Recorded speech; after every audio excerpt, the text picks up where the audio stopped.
We're going to be talking about assigning work orders inside of Equipment 360. This can be done using the Mechanic Planner function. Shop and fleet managers can assign, move, and view all items of work being performed inside the shop.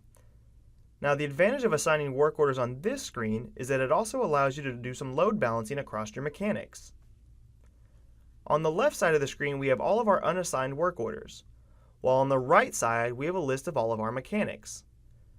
Under our mechanics are every actionable work order that they are currently assigned, with as little or as much detail as you would like to be displayed.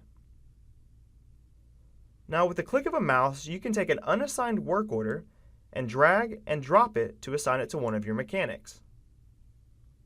The real power of this screen is that you can easily shift the work from one mechanic to another as needed.